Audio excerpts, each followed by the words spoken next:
Good Morning Kentucky starts now. Good morning, Kentucky. I'm Cody Adams. And I'm Erica Bivens. Thanks for joining us here at ABC 36 on this Friday morning.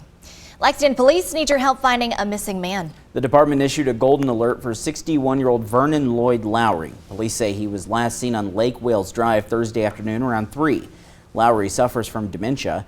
He's described as a white male, approximately 5 feet 10 inches tall, weighing 220 pounds with short salt and pepper hair. He has short facial hair with a recent abrasion on his forehead. Lowry was last seen wearing a green t-shirt, blue sweatpants, and white tennis shoes. If you know where he is, you should call 911. Now to a late-night fire at an apartment building in Lexington. It happened around 10:30 last night on Cross Keys Road at Cross Keys Apartments. According to Lexington fire officials, crews responded to this scene for a structure fire. Smoke could be seen coming from the roof, and fire crews evacuated people from that building. The fire was put out in just about 10 minutes. No injuries were reported. The American Red Cross was contacted to assist several displaced residents. The cause of that fire still under investigation.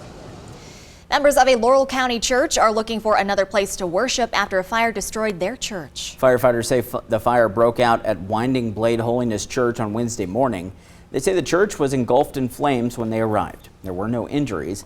Firefighters say the cause of the fire is under investigation and that state police and the ATF are among the agencies helping with the investigation.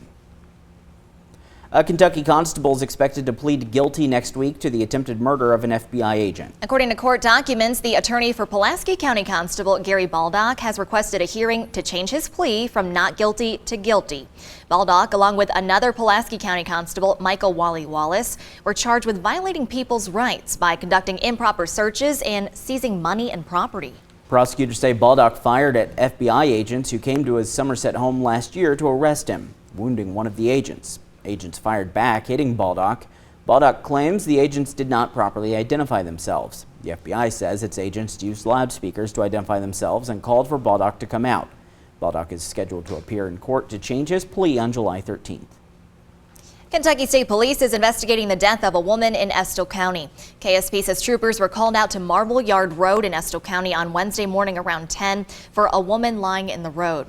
Troopers say when they got there, they found that woman was dead. According to KSP, a preliminary investigation found she had been fatally injured. This is an ongoing investigation. Anyone with information is asked to call Kentucky State Police.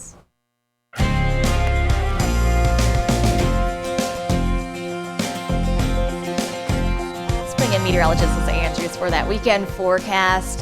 Looking back at last night real quick, remember we were talking about dodging those showers? This was like perfect timing. I went out to Thursday Night Live. It was clear for all of it, and then right when it ended, the rain started. Like, it couldn't have been more perfectly planned. The perfect day for you. It was. Love when timing works out like that. I think it'll work out like that again Never today, gets better than that moment. That is it. Then there's the peak. Look, I thank Alyssa for that. She was right on it. Right? Yeah.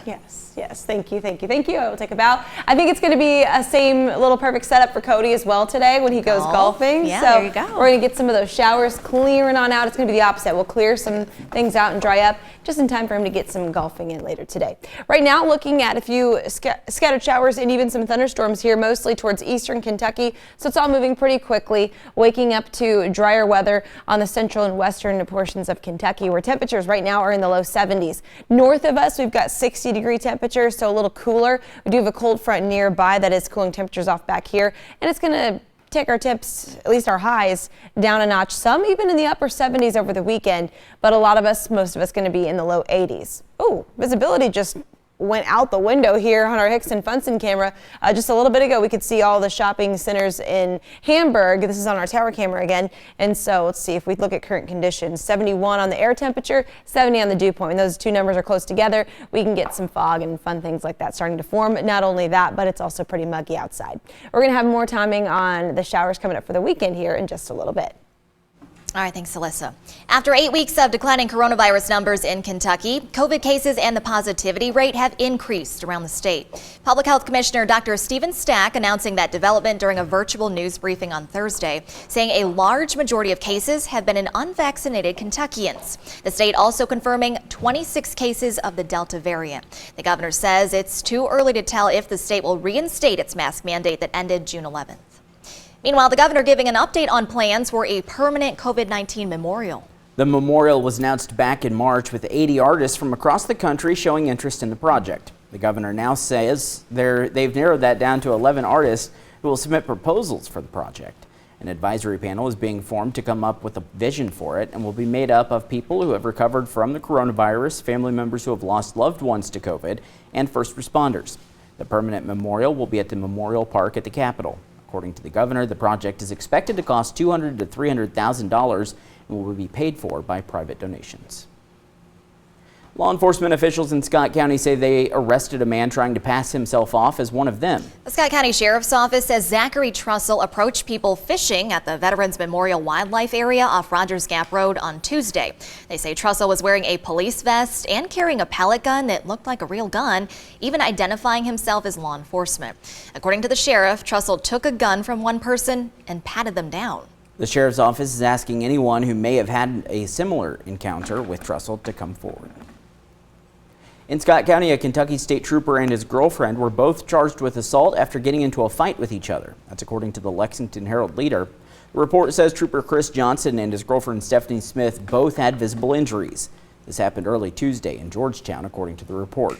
Citing court records, the report says both had been drinking alcohol and there was a small child in the apartment at the time of the fight. The child was not hurt. The report says the fight was over phone messages. Trooper Johnson works out of the Dry Ridge Post. The report says state police were made aware of the incident, but so far have not commented on that case. Lexington Mayor Linda Gordon and the Urban County Council need help figuring out what to do with $120 million in federal stimulus funding. That money must be spent during the next 5 years. They've launched an online survey and are holding a series of community meetings and hearings during the next month, hoping people will talk about projects to improve the quality of life across the city. For more information about the funding and how to submit input, you can visit our website, WTVQ.com. As many people are looking to re-enter the workforce post-pandemic, some may find it useful to brush up on those skills, and a new center in Lexington's East End aims to provide those services. ABC 36's Bobby McSwine was at the grand opening, and as she tells us, many are hopeful about what this means. It's where need and access and opportunity all come together. That's the goal of Lexington's newest workforce training center. It opened Thursday at Charles Young Park. The center was created in response to recommendations by the Commission on Racial Justice and Equality. Partnering organizations will provide soft skills training like job search training and more for free. All of which help families in this community to thrive as they seek towards self-sufficiency. Bobby Sullins knows what it's like to not only need a refresher course on work skills, but a second chance at getting his foot in the door. Sometimes in life, people make mistakes or find themselves down and out. I have made mistakes in the past. Sullins says Lexington Rescue Mission, one of the partnering organizations, gave him the training he needed and pushed him to get the job he has today at Old World Timber. It's hard to find jobs these days, and they help you, point you in that right direction. Knowing that there's hope for the future after the mistake, that means so much to people. Owner Nathan Brown says he's proud to work with job training programs that allow him to provide the second chance he feels everyone deserves. He says the majority of his employees have come from the Lexington Rescue Mission. As a believer, God gave me a second chance. I think everybody deserves a second, third, and 100th chance. In order for people to be successful in life, they have to be able to provide for themselves and their families. In Lexington, Bobby McSwine, ABC 36 News. A lot of people out there. The center is being funded by the city for 6 months. If it's successful, they may expand it to other neighborhoods. You can walk in or make an appointment. Just visit our website, WTVQ.com, for more details. Well, some exciting news for horse racing fans. Keeneland has announced plans to open at full capacity for its 2021 fall meet. Tickets are going to go on sale to the public on Monday, August 16th at 9 a.m. Demand is anticipated to be high, and fans are strongly encouraged to visit tickets.keeneland.com in advance for information on available ticket options, pricing, and the process. The 17-day fall meet offers a record $6 million in stakes purses and an expanded stakes schedule of 22 races. This will be the first time I actually get to attend Keeneland since I've been in Lexington. If you get those tickets, right away. I'll snake my way into that. Time now is 6:09. Still ahead, coming up on Good Morning Kentucky, a life jacket dedication ceremony to honor a man in Anderson County. How they hope it makes a difference in water safety in memory of their father.